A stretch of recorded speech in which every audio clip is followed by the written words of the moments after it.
건물주 부부에게 말 못할 사정이 있는 사연입니다. 이 남편 박 씨와 아내 이 씨는요, 한 지역에서 60년간 봉제 공장을 운영해 왔었는데요. 사업이 크게 성공하면서 건물도 여러 채 있으면서 주변 상인들에게 부러움을 샀다고 합니다.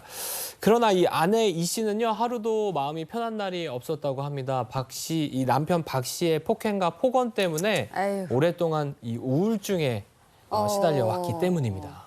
부부가 건물주면 아무 걱정 이런 거 없을 줄 알았는데 아내에게 그런 일이 있었다니까 아우 좀 마음이 짠하네요. 예. 그렇습니다. 심지어 이 남편은요, 이 아내가 안면마비가 왔을 때도 일을 계속 하게 했다고 합니다. 나중에 건물을 사줄 테니까 일단 병이 나오면 바로 일을 해라, 이런 식으로 얘기를 했다고 하는데 이 약속 또한 말뿐이었고요. 실제로 건물을 사주진 않았다고 합니다.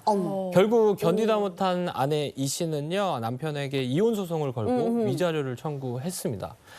그러자 이 체면이 중요했던 이 남편 박 씨 같은 경우는 네? 이제서야 이혼이 안 된다면서 또다시 약속을 하는데 내 인생에 이혼은 없다면서 이 소송을 취하해주면 그때 진짜로 건물을 주겠다라고 다시 건물로 협상을 제안한 겁니다. 정말. 건물이 왜 이렇게 많은 거예요? 그러니까. 건물이. 아니 근데 우리가 이거 뭐 건물이면 다 됩니까? 폭행과 폭언이 그 오랜 세월 더군다나 안면마비가 왔을 때도 나몰라랐던 남편인데 그렇지. 그런데 이번에도 어쨌든 뭐 건물을 주겠느니 말느니 결국 이게 혀의 역사로만 쓰는 건데 이런 남자 못 믿습니다. 그래. 확실히 못 믿어요. 아내도 이 점을 좀 우려했던 것 같습니다. 이번에는 확실한 증거까지 남겼는데요. 바로 합의서를 작성을 한 겁니다. 남편은 이혼을 소송하는 소송을 취하하는 조건으로 아내에게 현금과 건물 등기 이전을 약속했고요. 아내는 이 합의서를 공증까지 받은 뒤에 소송을 취하했다고 합니다. 그러나 남편은 또다시 아내를 좀 배신을 했는데 이 아내에게 합의금 명목으로 현금 10억 원은 지급했는데 건물은 주지 않고요. 현금 4억 원으로 이 일을 무마하려고 했다고 합니다. 야, 이번에는 진짜 건물을 주겠다고 해놓고 이것도 거짓말이었던 거야. 맞아요. 어쨌든 건물이 현금 4억 원 이상의 가치는 있을 거 아닙니까? 그렇죠. 건물인데. 그럼. 근데 아내가 글쎄 다시 이혼 소송을 해도 남편이 또 할 말은 없을 것 같은데. 예. 그렇습니다. 실망한 아내가요, 결국엔 다시 이혼 소송에 돌입을 합니다. 근데 뜻밖의 문제가 발생하는데 이들 간의 다툼이 길어지면서 남편에서 아내로 현금이 14억이 넘어갔잖아요. 이 수상한 거래가 국세청 레이더망에 딱 걸리게 됩니다.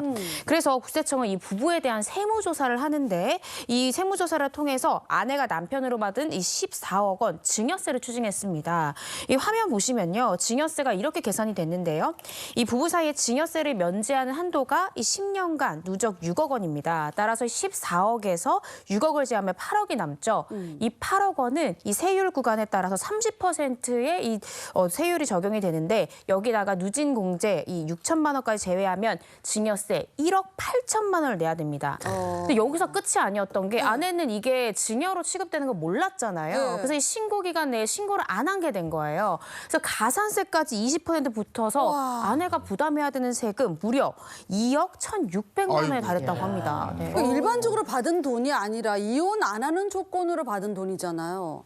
뭐 아내로서 뭔가 억울하다고 주장할 수 있을 것 같은데요? 그 이혼을 안 하는 조건이 오히려 더 문제가 될 가능성이 있는데요.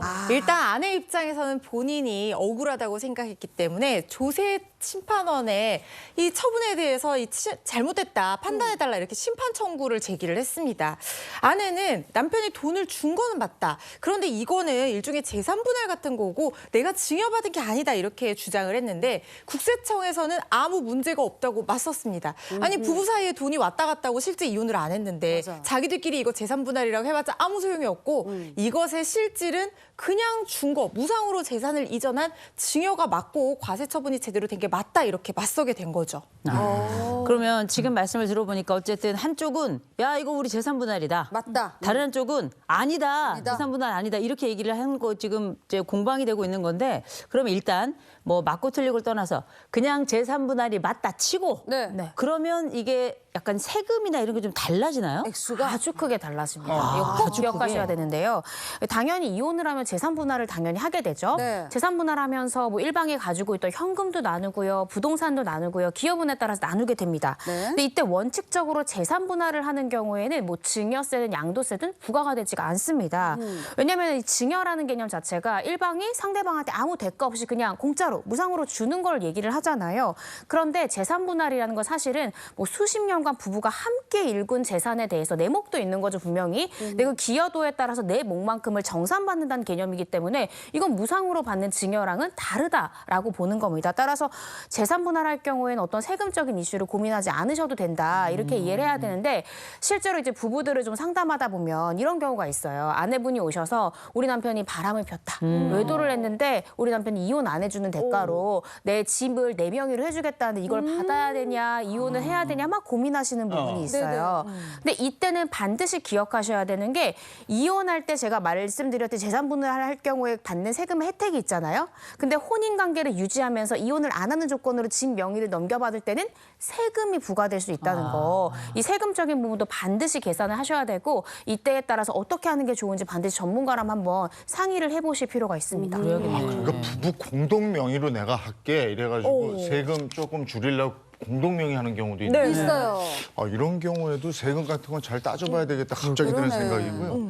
그러니까 요 부분에서는 세금 분할이 인정이 되느냐 안 되느냐 이 부분이 관건이 될 텐데 그럼 결과적으로 누구 말이 맞았습니까? 아내 말이 맞았습니까? 국세청 말이 맞았습니까? 조세심판원에서 국세청이 옳다, 이거 증여세 부과하는 것이 맞다, 이렇게 판단을 했습니다.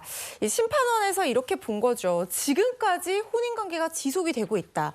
그리고 정말 중요한 것은 아까 제가 말씀드렸던 것처럼 이혼을 전제로 해야지 재산분할 청구권이라는 게 발생을 하고 효력을 갖게 되는 것인데, 이 합의서 내용은 혼인소송을 취하는 조건이었다는 거잖아요. 그렇다면 이거는 이혼을 하지 않겠다는 뜻으로 볼 수가 있고, 그걸 조건으로 재산을 넘긴 것은 당연히 재산 분할이 아니라 증여가 맞다, 이렇게 판단을 한 거예요. 물론 시청자분들께서 보시기에는 부부가 재산 분할이라고 하고 합의서까지 쓰고 공증까지 받았는데 그렇죠. 이게 재산 분할이 아니면 뭐냐, 공증 효력이 있는 거 아니냐, 이렇게 생각하실 수도 있는데요.